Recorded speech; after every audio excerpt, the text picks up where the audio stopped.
Hello students, আমার হাতে দেখতেই পাচ্ছ এখন class 3 English second summative evaluation 2023 এর অরিজিনাল প্রশ্ন। টাইম হচ্ছে 40 মিনিট, পূর্ণমান হচ্ছে 20। প্রথমে দেখো, একের দাগে একটা প্যাসেজ দিয়েছে মাদার আর রুবি থেকে, এটা তোমাদের পড়তে হবে এবং এ বি এবং যে সি এবং ডি যে উত্তরগুলো আছে সেগুলো করতে হবে। প্রথমত এর যে কোশ্চেনগুলো আছে ট্রু ফলস করতে বলেছে, এখানে 4টে ট্রু ফলস দিয়েছে হাফ নম্বর করে।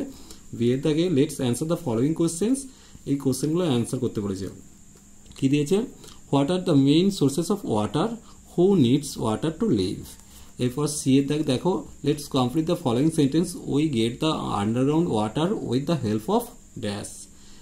উইথ দ্য হেল্প অফ কি হবে? টিউবওয়েলস হবে। এরপর দেখো, we would not survive if all the rivers, lakes, ponds and wells কি হবে?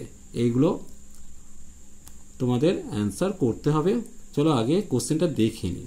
এরপর দেখো ডি এর দাগে তোমাদের কি করতে বলেছে? জাম্বল লেটার্সগুলোকে মিনিংফুল ওয়ার্ডসে কনভার্ট করতে হবে। এরপর 2 এর দাগে দেখো, লেটস টিক দ্য কারেক্ট অ্যালটারনেটিভস, কোনটা হবে? এরপর 3 এর দাগ দেখো, let's complete the following sentence, এইগুলো নাও আছে দিন আছে।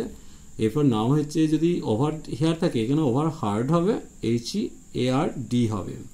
এরপর দেখো ফট আছে, এটা ফাইট হবে, FIGHT। এরপর টার্ন আছে, টার্ন হবে TURNED। মেট আছে, এটা মিট হবে MEET। এরপর দেখো একটা ম্যাচিং দিয়েছে, ইগল, ইগল, স্নো, ক্রাবস, ইগ্রেট। তাহলে ইগলটা কি হবে? Can fly high. স্নো হবে, স্নোটা এখানে কি হবে? Is white in colour. Crabs তাহলে কোনটা হবে? Have pincers. আর ইগ্রেট ক্যান ইট ফিশ। এরপর 5 এর দাগে দেখো, let's fill in the blanks by choosing the correct forms of doing verbs. I কি হবে? I এরপর ড্রিঙ্ক হবে, I drink water every day। এরপর বি এরটা দেখো, ববি কি হবে? টেক্স হবে, Bobby takes his breakfast at 7 AM, কারণ ববি থার্ড পারসন সিঙ্গুলার, তাই ভার্বের সাথে এসটা যুক্ত হয়েছে। বুলু, বুলু একটা থার্ড পারসন সিঙ্গুলার, তাই জাম্পস হবে।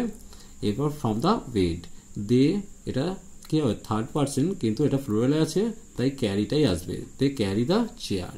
এরপর 6 থেকে let's pick the odd one, out করতে বলেছে, এখানের মধ্যে কোনটা অড হবে সেটা আউট করতে হবে। এরপর মানে অবশ্যই সার্কেল করে আউট করতে হবে।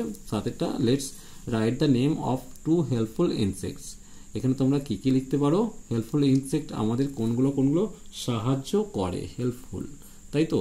এখানে তোমরা দুটো হেল্পফুল ইনসেক্ট, একটা বাটারফ্লাই লিখতে পারো, আরেকটা বি লিখতে পারো, অথবা হানি বিও লিখতে পারো। 8 let's make sentence with the following word, thirsty দিয়ে আই এম ভেরি থার্স্টি লিখতে পারো। 9 let's write names of 4 birds see you around you. এখানে তোমরা সহজে ডাব লিখবে, DOVE, শেয়ার, OW, ক্রো। তারপরে যে কী হবে? এক্ষেত্রে পিকক লিখতে পারো, PEACOCK। আর একটা কী লিখতে পারে? পিকক লিখছো, আর একটা কী লিখবে? কাক্কু লিখতে পারো, CUCKOO। এই হলো সম্পূর্ণ কোশ্চেনটা তোমরা একটু তৈরি করে যেও, তাহলে তোমাদের পরীক্ষাতে কোনো সমস্যা হবে না।